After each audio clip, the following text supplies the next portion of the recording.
gonna just sit down, bro. I'm gonna just sit down. That'll be the intro. Who are you?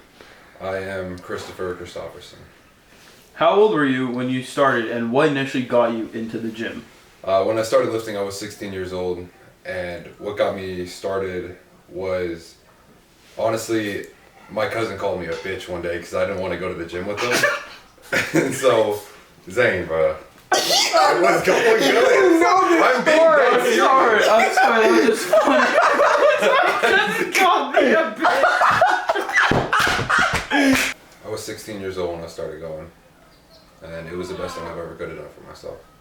I wasn't at a low point, but I wasn't doing my hottest in life, and he called me a bitch one day, so I was like, hey, help me out, and he's like, you can't do shit, bitch. and so I got it, and I got put through the most intense leg day I've ever been through my whole life. I remember 4 or 5 days later, I could still barely walk, and he's like, we got leg day again. I'm just like, no, we don't. But my cousin, mostly, he's the one that started it. Then after that, you know, different reasons came along, like football, heartbreak, depression, you know, all those emotions that, you know, are numbed now by the gym. But, yeah, no, mostly my cousin. He's the one that started it, then it carried over to football and my emotions, so, my cousin. Who's your favorite fitness influencer? I'm gonna have to say myself. What keeps you going in times of no motivation? When I have no motivation, honestly, it just comes down to discipline. Like I don't have anything else. You know, I have my supporters, but they can only take me so far. You know, eventually it just comes down to you and what you want to do and how much you want it. That's it. So it's just discipline at that point. There's no motivation can only take you so far. What's a gym red flag that you've seen? A gym red flag is me and my buddy were squat PRing one day, and a guy comes up to it, and you know we're being decently loud, but no one else has a problem with it. And he comes up to us, and he goes, "Guys, is the yelling necessary?" Now keep in mind, I'm yelling at the top of my lungs, but no one has a problem with it. It'd be different if like 4 or 5 other people came up to me, or if it was even the workers, but it was only him. And I'm just like, "What do you mean?" He goes, I mean, it's unnecessary. Like people are over here trying to work out. I'm just like, okay, but no one else has a problem with it, you know? Like it's literally only me and him lifting, and we're trying to hit PRs. Like we have 16 plates on the rack. We're trying to hit PRs, and he just walks away. I'm just like, all right, like I don't know what to tell him. So I don't know. Telling other people like what to do. If you have a problem with something, you should definitely go tell the staff. I don't know. I just feel like trying to fix a problem in the gym never leads to anything good. But that's just me. What is a green flag you've seen in the gym?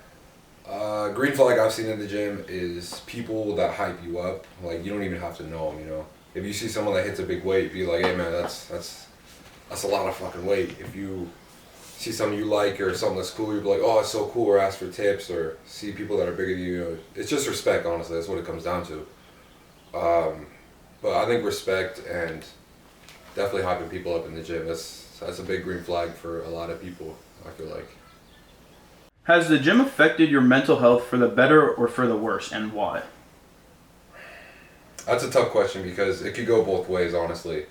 In the sense of it's helped me mentally by saving my life. Actually, like since I've been in the gym, it's never let me down. It's never given me a reason to give up. It's always given me more reasons to push forward. You know, I see guys bigger than me. I'm just like, I want to be like that.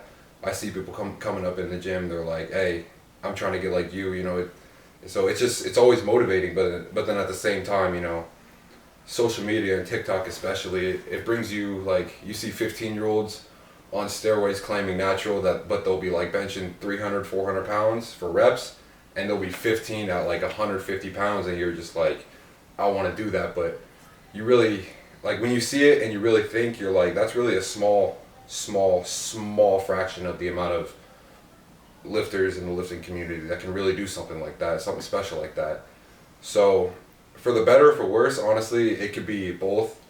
But I'd say mostly for better, honestly, because without lifting, I have no clue where I'd be in my life. I don't think I'd be the man I am today. I don't think I'd be inspiring many, if not any, at all, people.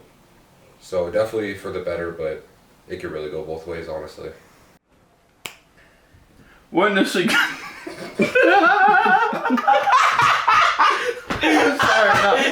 Your laugh is so good. I can't do the laugh, bro. The laugh gets me. What of advice you could give to new lifters coming to the gym?